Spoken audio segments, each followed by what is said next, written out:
Hello and welcome to the Keto podcast. Today I have the privilege to talk to Gary Taubes, and Gary is an investigative science and health journalist, and he's the author of The Case for Keto, which you can see behind me, The Case Against Sugar, Why We Get Fat, and Good Calories, Bad Calories. Welcome, Gary Taubes. Thank you for having me.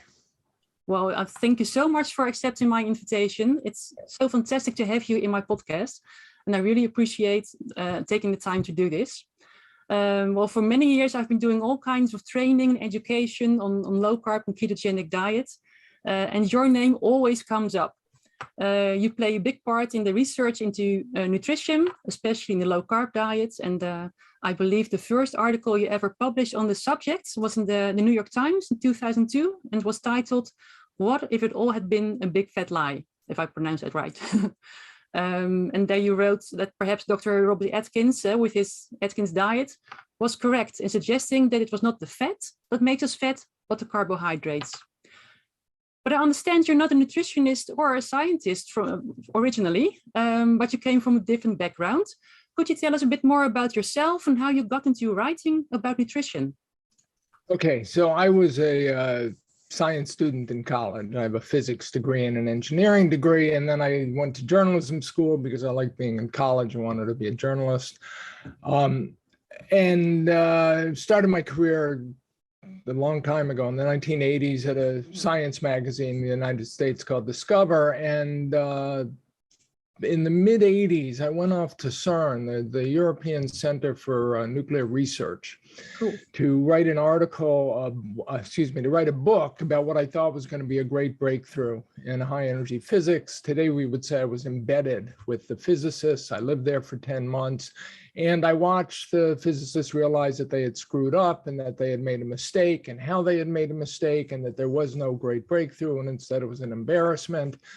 And the book was called Nobel Dreams, and it was kind of an expose about the world of the kind of high stakes world and politics of the science. And it made me fascinated with the scientific process and how easy it is to make mistakes and how rigorously researchers have to treat their evidence, how skeptical they have to be. And I wrote another book a few years later called Bad Science about this sort of most famous episode of bad science in the mid 20th century, cold fusion, which still comes back in televisions and movies regularly. And in the 90s, I got into sort of public health research. My friends in the physics community said if I was interested in bad science, I should look at the stuff in public health because it's so bad. And they were right, and I did. And by the late 90s, I was writing these investigative articles for the journal Science about some of the fundamental tenets of modern nutritional thinking. So the idea that high blood pressure, hypertension is caused by consuming too much salt. The idea that heart disease is caused by consuming too much saturated fat in the diet. All of these turned out to be interesting hypotheses that had basically failed the experimental tests. I spent 9 months on the salt story and a year on the fat story. I interviewed over about 150 researchers and administrators for one magazine article, and I became obsessed with nutritional science in general as a sort of case study in what happens when researchers sort of relax the strict requirements they need to trust the result is real, to trust a hypothesis. And then 2002, I wrote this infamous New York Times Magazine cover story, What If It's All Been a Big Fat Lie, where I looked at the obesity research, which was so intimately related also to heart disease. And then that led me to my first book, Good Calories, Bad Calories, and immodestly, and the book took me 5 years, but the internet had come along and it had allowed me to do in 5 years what would have taken 30 or 40 years in the pre-internet era, which is basically track down and read every major and even most of the minor relevant articles and books in the field. Now you get overwhelmed by the evidence. In the early 2000s, I was just at the right point. So the book, Good Calories, bad calories kind of catalyzed the movement we're living in today. I won't say it launched it, but it set forth a lot of discuss the history of these belief systems about the nature of a healthy diet, about the cause of obesity and heart disease, about the relationship between obesity and weight loss and weight gain and hunger, and allowed sort of began to make it acceptable to take this low carbohydrate ketogenic diet world and thinking out of quackery and into something that that people could take seriously. Yeah, exactly. And but like you said, there's an overwhelming amount of evidence, a growing body of research and evidence that demonstrates that the health benefits and the safety of ketogenic diets. That's also your next book was The Case Against Sugar, and then the latest one, which you see here, is The Case for Keto. So it's a step up from sugar's bad to keto's good in my experience. Why is there still such a stubborn resistance to the low carb, high fat diets in some nutrition circles? Well, the evidence is overwhelming to us because we pay attention to it. Yeah. And then we think that because we pay attention to it and we write about it and we have podcasts, that means everybody pays attention to it. But once the medical community establishes in general that something is sort of fringe science or fad science or quackery, the practitioners in it are given a license to ignore it. Okay. And we all do this in life in all other areas. So it's not, I'm not blaming anyone. It's just, people are busy, they're overwhelmed with journals. And then out here, there's these people screaming, hey, look, ketogenic diets are so beneficial. Sugar and refined grains are so dangerous. They cause all these chronic diseases. And the people in the medical establishment have been taught that that's quackery or fadism or fringe diets. They've been taught that all diets work if you eat less. So, by their thinking, we're just blinded by the fact that these diets somehow make us eat less. It's got nothing to do with their macronutrient content. So there's a whole world of when you evolve a dogma, an institutional dogma, way of thinking about anything, you also evolve defense mechanisms against challenges to that thinking. So, we say ketogenic diets work. They say any diet works if you eat less. Or, look at the world is full of very healthy vegans and they're not eating ketogenic diets. So clearly maybe medicine should be personalized and it's different for everyone. So, we're lucky our diets work for us. That's why we believe they work for us, but other diets work for other people. And who are we to say there's some universal truth? Yeah. Actually, one of the arguments when I wrote this book, The Case Against Sugar, one of the arguments against sugar being sort of the fundamental problem with modern Western diet. So you add sugar to any traditional diet that any population ate, and you start to get obesity, diabetes, heart disease, all these common chronic diseases from actually dental caries onward.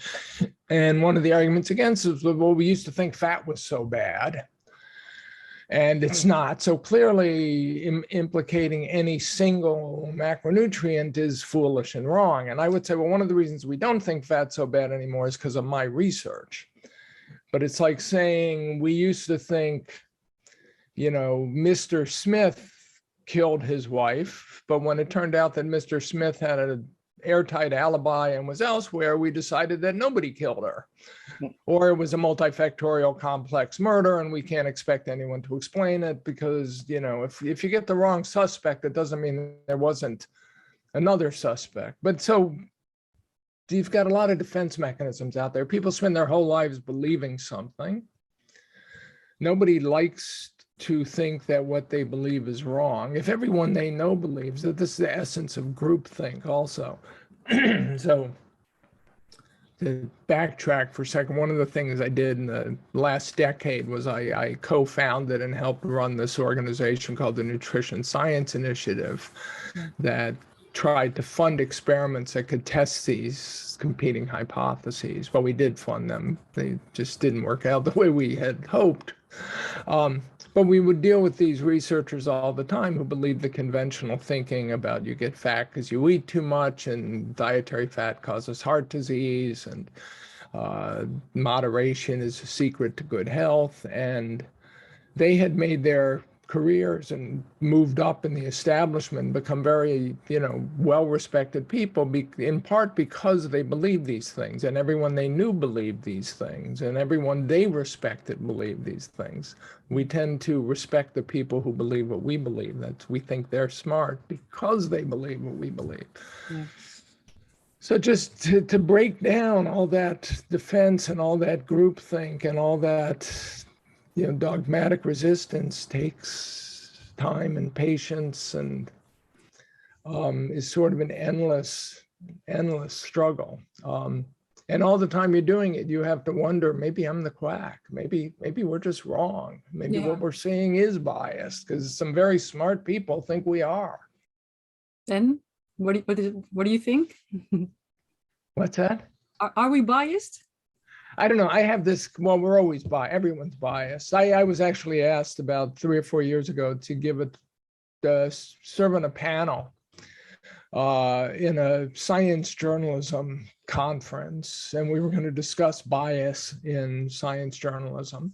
And the idea was that all the panel members had an inherent bias. So what that meant was there was a woman who had studied Lyme disease, and written a book on it. And I forget who the 2 other panelists were than me. And we had all concluded that the conventional wisdom in the world was wrong. So the point I made is you can think of what we did as being the people who were asked to pressure test the conventional thinking. So you have a epidemic or twin epidemics of obesity and diabetes. You've completely failed to rein them in. Obesity and diabetes levels just keep consistently going upward. You've been broadcasting this message for 50 years. We should eat less. We should exercise. We should eat low-fat diets. None of it has helped. At some point, any functioning system, society is going to say, look, maybe we made a mistake. Maybe we have to stop blaming the food industry, stop blaming the people who can't follow our advice, and question our advice. It's what we all do on an individual level.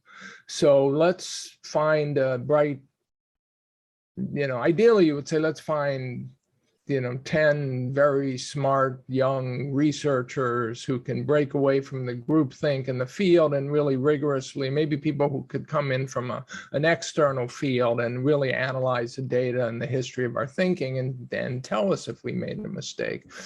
Since that doesn't happen, because the people in the field don't like to contemplate the possibility that they have, you end up with people like me, well-respected journalist who says, I'm going to look and see. Yeah. And if I find that no mistake was made, that becomes my bias, but nobody considers me biased because I agree with everyone else. If my conclusion is that some just awful misconceptions were, mistakes were made, these theories were embraced as facts, as dogmatic truth in effect, much of the evidence contradicting them, then now I have a bias. So I didn't come out of this, daily journalists, when they report issues, controversy, supposed to, interview one person and interview somebody else who on the other side, not express any opinion yourself. But when you do a book or a long piece of investigative journalism, the idea is to keep working, keep investigating until you've concluded you think somebody is right. Yeah. As soon as you come to that conclusion, you now have a bias. And again, if you think the conventional thinking is right, nobody cares. If you think the challenge to the conventional thinking is right, there's no way to get around that. Nobody ever says, oh, you've decided the conventional wisdom is wrong, we're going to agree with you. And we're going to throw it out and start again, because that would imply that all the people who have to throw it out were wrong, that they'd spent their whole careers propagating harmful advice. So yeah, it's a mess. And yes, I'm biased. That's a short answer. but I'm biased because I Yeah. think I followed the evidence without a bias. Exactly. Yeah. And do you think your attempts to rectify decades-old misunderstandings about ketogenic diet, about weight control, about health, have they had any effect so far? They've had an effect. I mean, there's, they've fed into things like your Ancestral Health Symposium, your Ketogenic Institute. They've paved the way, and, along with Eric Westman's work and Tim Noakes's work and Steve Finney and Jeff Volek's and Nina Teicholz and dozens of others, we've all sort of catalyzed a grassroots revolution. So it's from the ground up, hundreds of, literally a few hundred clinical trials are in process testing ketogenic diets on all kinds of health endpoints and virtually every chronic or disease you can imagine. But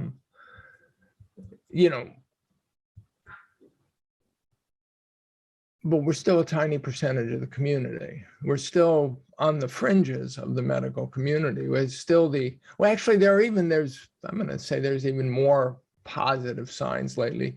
The American Diabetes Association recently accepted that low carbohydrate and even very low carbohydrate diets were acceptable therapies for diabetes. This is after 100 years of insulin therapy. They're suggesting for the first time that they're not telling people to eat that way. They're not saying they should be the only way to eat. They're kind of still thinking this is a sort of personal choice and maybe everybody's different, but they're accepting it because they're accepting it. The American Heart Association is now accepting these diets. Again, what was, considered quackery 20 years ago. The messages being conveyed in a public health basis also have to change, and they aren't. And simultaneously, so part of the message here is, the causes of the common chronic diseases that kill us in the 21st century world are the modern additions to old diets. So primarily sugars and refined carbohydrates and maybe vegetable oils or seed oils and processing in general. That's part of the message. So you've got to get that message out there. If people want to be healthy, they have to avoid these foods, and they're difficult to avoid because they're basically in what's available everywhere when you're hungry or shopping. The other part of the message is if you suffer from one of these metabolic disorders, if you're thinking of being one of your patients, then what should you do to treat it? And now it's not enough to just avoid these foods, but maybe go as far as the argument, the case for keto. Many of us just have to move to this very low carb, high fat diet as the sort of only way to fix the problem. But while we're arguing for that and arguing that the primary evils in modern diets are the processed and refined carbohydrates, you have a large and powerful movement now arguing for plant-based diets and vegan diets, based on the idea that the animal agriculture is so bad for the environment, that based on inadequate evidence suggesting it's bad for health, and the ethical belief that I can't challenge, that we shouldn't be eating or using sentient beings for our own benefit. So while we're arguing the primary problem with modern diets is refined grains and sugars, and maybe the healthiest diet is a highly carb restricted diet, which is easiest to do with animal products because animal foods tend not to have carbohydrates in them other than dairy. Well, that's going to be one of my next questions. So is a ketogenic diet sustainable for the environment? And is it even possible to do a plant-based ketogenic diet? Because that's a question I get often. But you just answered that already, so. Well, and I do know people, I mean, when I say it's easiest to do with animal foods, if you're being told, I like Eric Westman's phrase about this. He says, it's not, you are what you eat, it's you should eat what you are. Yeah. Okay, and what we are mostly protein and fat, mostly fat and some protein, and most animals are mostly protein and fat. And so if you want to eat mostly protein and fat, eating animal products is the easiest way to do it. You argue we evolved to eat this way for the most part. Agriculture, plant-based agriculture is a new on evolutionary scale is a new addition to modern diets, but human diets. But now we have this large movement arguing that the primary problem with modern Western diets for both health and the environment and ethically is the animal products, and that we should avoid them. And I think you can eat I know you can eat a plant-based ketogenic diet because I know people do it. Very smart thought. It takes a lot of work and a lot of thought, but it can be done. Is it as healthy as a animal-based ketogenic diet? Yeah, I would doubt it, but that can be tested. It probably never will be. So that'll be up to the people have to make decisions, what's more important to them. yeah, exactly. And they'll also have to make decisions about what's more important for their children, their own ethical beliefs of their children's health. And, all these things are being sort of thrashed out in the media. I don't know how far we'll get, because the arguments for plant-based diets are, they go along with all this discussions about the looming catastrophe of climate change. I see bad science everywhere. It's sort of because my background, my research was in bad science, so I'm skeptical of all of this. But it is what it is, and we're going to be living with it for a long time. So all of us who choose to continue to eat animal-rich diets are going to have to deal with the fact that this ever-growing movement that what we're doing is both morally and ethically unacceptable. Yeah, and bad for us, which is, of course, a little bit crazy because we have the best sense of whether we're healthy or not. yeah, exactly. Because with all the research you've done, all the books you've written, all the articles you've written, would you say with full faith that a ketogenic diet is safe for everyone or for most people? I would say shifting to a ketogenic diet, you're fundamentally changing the fuel supply in which your body's running. So the transition to a ketogenic diet is, can be tricky, and you should have a physician's guidance and make sure you're doing it correctly. And you should read the books, go down the rabbit hole was a phrase I often heard. So you understand what you're doing, why you're doing. When you recommended that you take, for instance, sodium or drink broth or take magnesium, you understand why that's necessary. So that kind of radical change in diet can always come with problems.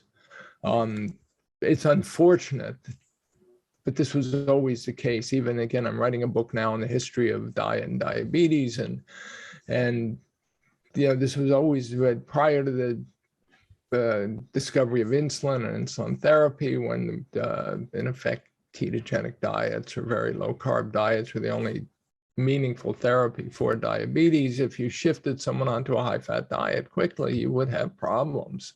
Yeah. And the physicians who cared about this, the diabetologists of the era back in the 1920s, came to think dietary fat was bad for us because they would see patients shifted so quickly into a ketogenic diet that it did trigger diabetic ketoacidosis. These are patients lacking insulin who were, near death anyway. So that kind of transition is always difficult. Once you've transitioned, it's clearly a healthy way to eat. And I think one of the things that prompted my research when I wrote that first New York Times Magazine article, was researchers had finally decided to study this diet that had been around for a couple hundred years.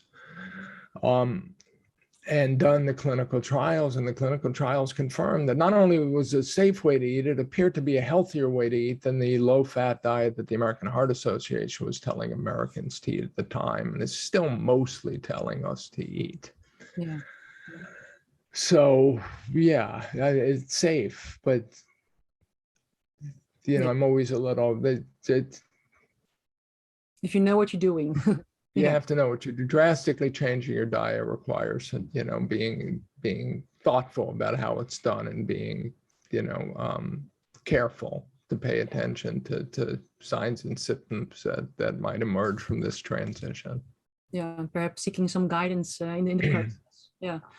A question I get asked really often is that there are claims that the ketogenic diet is not safe or doesn't work for women.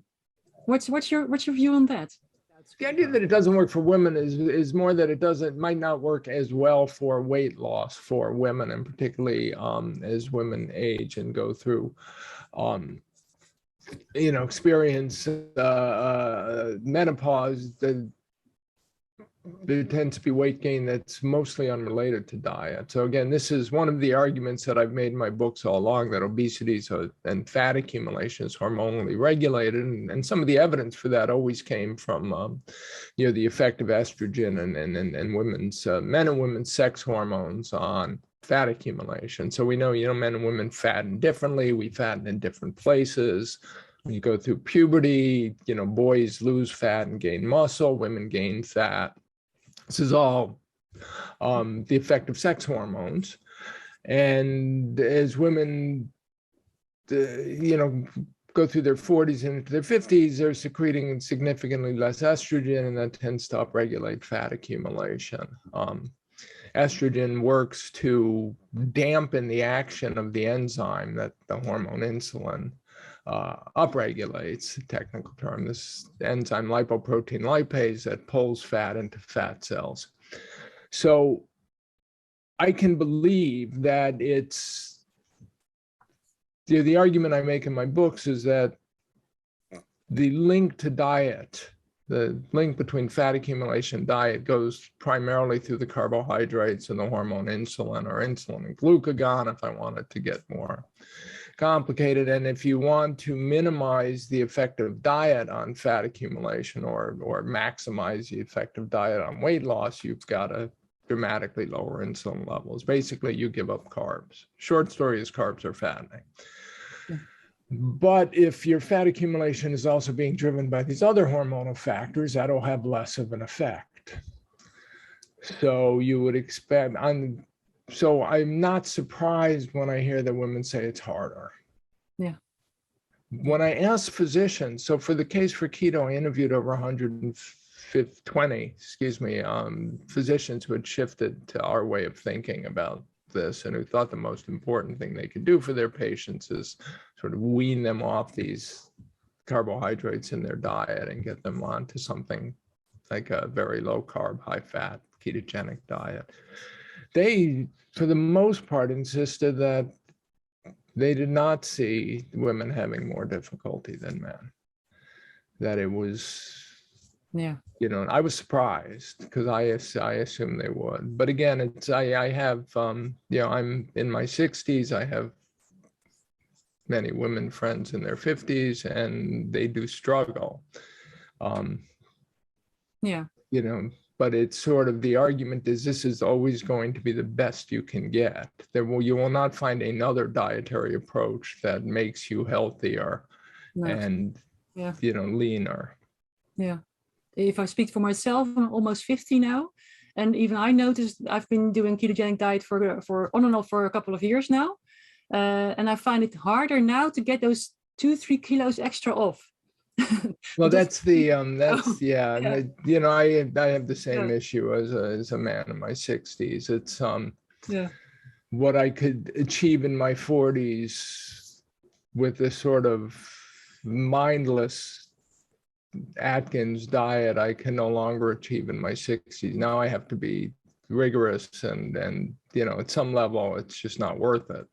I mean, who really cares about the extra 2 to 3 kilos, but they're there and I'm aware of it. So, and that's, you know, testosterone also promotes, well, it inhibits that same enzyme. It tends to do it in the gut. With women, these hormones tend to work most below the waist. In men, it's above the waist. And so as you get older and you secrete less testosterone, men tend to put on fat, belly fat. And, it can be, if I felt like looking like a male model, I don't think I could get there in many different ways, but I could get closest if I was, as strict as that. But it's a lot harder now than it used to be. Yeah. Would you really want that, huh? Yeah. Those troubles. Well, I could talk to you for hours and hours, but we've been almost for an hour speaking to each other now. One final question. If there are critical doctors or dietitians out there listening to this podcast and would really like to know more about ketogenic diets for weight loss and for health for themselves or their patients, where can they start their research? Where would you tell them to go for more information? Well, I hate to say it, but I wrote a book called The Case for Keto because I thought anyone who's thinking about this might say to themselves, well, if this guy's arguing the case for keto, let's see what that case is. Yes. And by, again, interviewing all these physicians, I wanted them to understand, and dietitians and nutritionists and a few chiropractors and a dentist. I wanted to understand what the challenges were, both to the physicians treating their patients and the patients trying to eat this way. And so, The Case for Keto was written to be that kind of entry-level book. The first book that you should read if you're contemplating this as an approach. It is not as good as, Eric and Amy's book in terms of just giving a sort of recipe and advice. That's not what I was trying to do. Tim Noakes's books are great for that as well. The internet, dietdoctor.com is an extraordinary site for information and guidance and recipes. Diabetes.co.uk is a terrific site. There's dozens of them. It's, my approach was basically what you're trying to teach your patients is carbohydrates are fattening, don't eat them. Basically. It's sort of, so I tend to shy away from giving recipes or percentage of calories as carbs because it's sort of the idea is you're trying to more or less rigidly abstain from these foods because they're not good for you. And I'm trying to convey that message. So I would start with my book because I wrote it and that's why I wrote it, but there's an enormous amount of literature now out there now. Yeah. And where can people find you on the internet, or would you rather say go and buy the book and read that? That's more useful than my internet site. It is more useful because I get caught up trying to write books. As I said, I'm writing a book now on a sort of a case study of medical science in the diabetes diet area. And so I don't keep up my website, but it's GaryTaubes.com. And I tweet at Gary Taubes. Again, not as often as I should, but I also think that Twitter steals people's souls. And that perhaps not tweeting as often as I should is still a good sign. So. Yeah, great. Well, you already mentioned a couple of names, Eric Westman, Amy Berger, Tim Noakes. Just before we started this interview, we talked about the Ancestral Health Symposium in Amsterdam. And well, coincidence has it that they're all there in June in Amsterdam, this next June the 11th.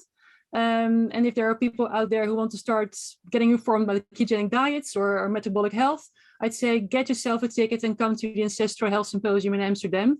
Come and listen to Gary Taubes, Professor Noakes, Eric Westman, Amy Berger, and Dr. Ivo Zijpkens and Frits Muskiet, our Dutch speakers.